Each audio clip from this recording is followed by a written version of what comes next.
조선 성종 11년 왕실 족보에서 지워진 이름. 어우동.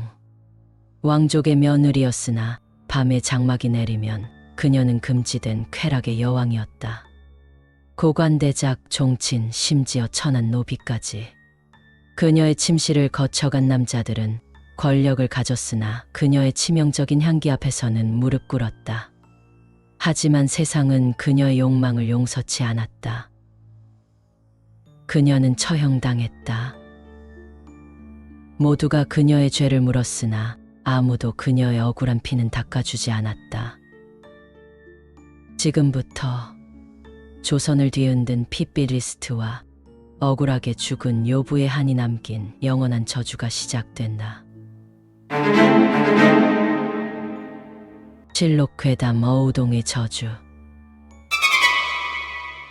때는 조선 성종 11년. 밤에 장막이 드리워진 한 성부의 사가. 어둠 속에서 한 여인이 피 묻은 비단 치마를 끌고 황망히 그리고 처절하게 달아나고 있었다. 그녀의 이름은 어우동. 왕실 종친인 태강수 이동의 아내였으나 곧 조선 전체를 뒤흔들 요녀로 낙인 찍힐 운명의 여인이었다. 이 비극은 3년 전 남편 이동이 그녀를 헌신짝처럼 내쳤을 때 이미 돌이킬 수 없는 파국으로 향하고 있었다. 실록은 아래와 같이 기록하고 있다. 남편 이동은 궁중의 기생 연경비에 미쳐 있었고 아내를 내쫓기 위해 은장이와의 사통이라는 조작된 누명을 씌웠다고.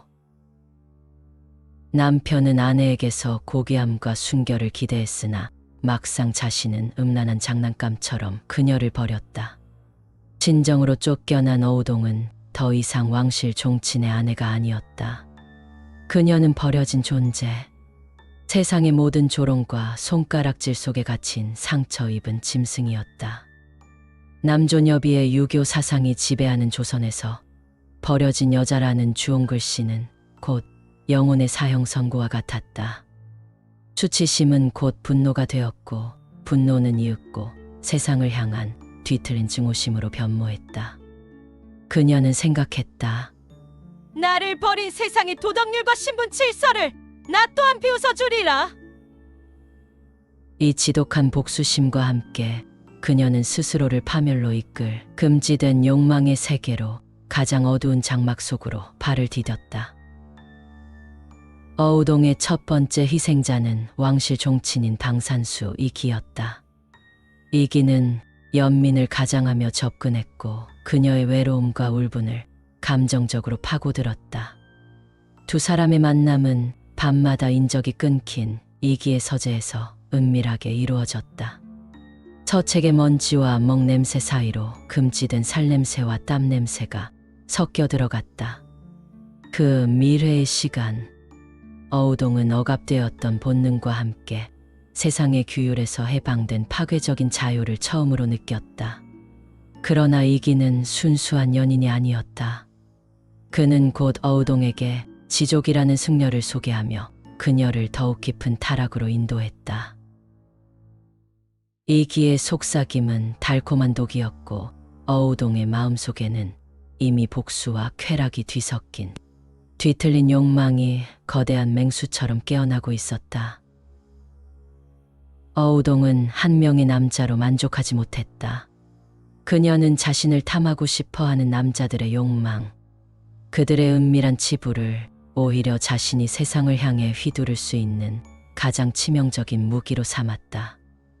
그녀의 애인 리스트는 조선의 신분 질서를 조롱하듯 놀라운 속도로 늘어났다.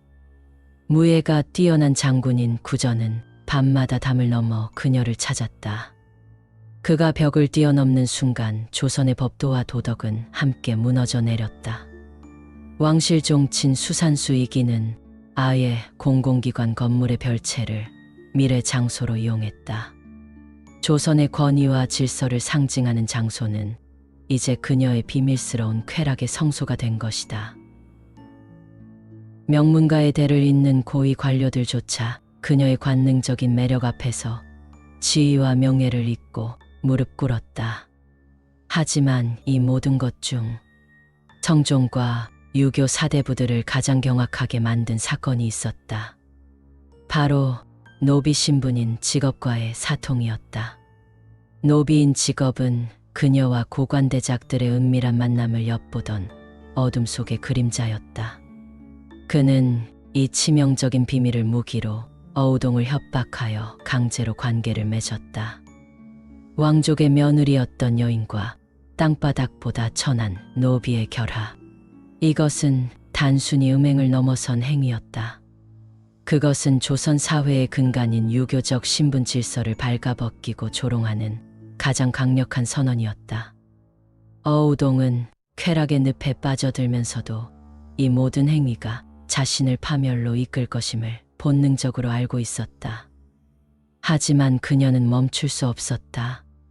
이미 그녀의 몸과 마음은 세상에 대한 복수심으로 불타고 있었기 때문이었다. 소문은 더 이상 걷잡을 수 없었다. 1480년 이 어우동 스캔들은 국왕 성종의 귀에까지 들어갔다. 성종은 노발대발했다.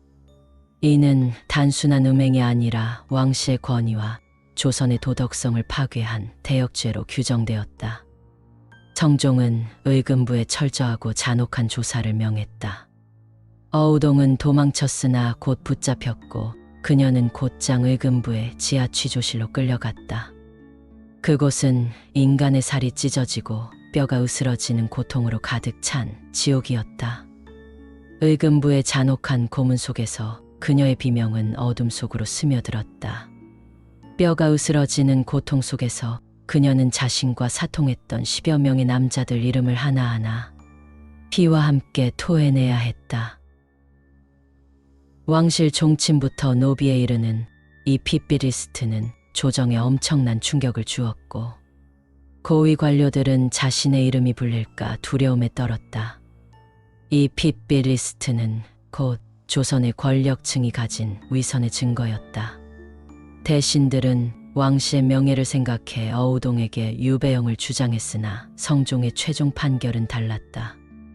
성종은 음란한 여인을 극형에 처하여 조선의 모든 여성에게 본보기를 보여야 한다는 명분으로 그녀에게 교형을 선고했다. 조선의 모든 죄를 짊어진 듯 오직 그녀만이 형장으로 향했다. 가장 충격적이고 잔혹한 사실은 그녀와 관계를 맺은 고위 관료들은 대부분 가벼운 처벌 후 사면되거나 복직했다는 것이다. 심지어 노비인 직업조차 형벌이 감면되는 특혜를 받았다. 모두가 죄를 지었으나 오직 어우동만이 남성 중심의 유교 사회가 만든 모든 죄를 짊어지고 형장의 이슬로 사라져야 했다. 그녀는 죽음 직전까지도 자신에게 가해진 부당함에 대한 울분을 토해냈다고 한다. 그녀의 마지막 말은 단순한 회한이 아닌 이 위선적인 세상에 대한 가장 강력하고 저주스러운 외침이었을 것이다. 어우동은 1480년 교형에 처해졌다. 그녀가 죽은 후 왕실 족보인 선월록에서 그녀의 이름은 영원히 삭제되어 마치 존재하지 않았던 사람처럼 기록이 지워졌다. 하지만 그녀의 딸 하나는 아버지가 누구인지 모른 채 요녀의 딸이라는 주홍글씨를 평생 지고 살아야 했다. 그 딸의 비극적인 운명에 대한 기록은 그 이후 전해지지 않아 끔찍한 괴담처럼 미스터리로 남아있다. 그리고 저주는 시작되었다. 어우동이 처형된 후 그녀의 피가 묻었던 의금부의 형장은 밤마다 여인의 울음소리가 들리는 저주받은 장소가 되었다고 전해진다. 그 소리는 단순한 울음이 아니라 뼈를 깎는 듯한 원한과 증오가 서린 절규였다. 권력과 명예를 되찾았던 그녀의 옛 남자들. 그들의 침실은 더 이상 안락한 공간이 아니었다. 밤마다 그들이 눈을 감을 때마다 피 묻은 비단 치마를 입은 어우동의 차가운 눈동자가 천천히 다가왔다. 속삭이는 원망의 목소리는 곧 그들의 심장을 갉아먹는 고통이 되었고 한 명씩 알 수 없는 병이나 기이한 불행에 시달리다 쓰러져 갔다. 어우동은 죽었지만 그녀의 억울한 한과 남성 중심의 유교 사회를 조롱했던 욕망의 불꽃은 꺼지지 않고 조선 사회에 짙은 그림자를 남겼다. 그녀의 이야기는 부당한 권력과 사회적 억압이 만들어낸 요부라는 이름의 비극적인 괴물 이야기로 500년이 지난 지금도 살아 숨쉬고 있다. 어우동의 핏빛 그림자는 억압된 모든 이들의 욕망이 터져나오는 밤마다 여전히 한 성부의 어둠 속에서 원한의 찬춤을 준다. 시청해 주셔서 정말 감사드립니다.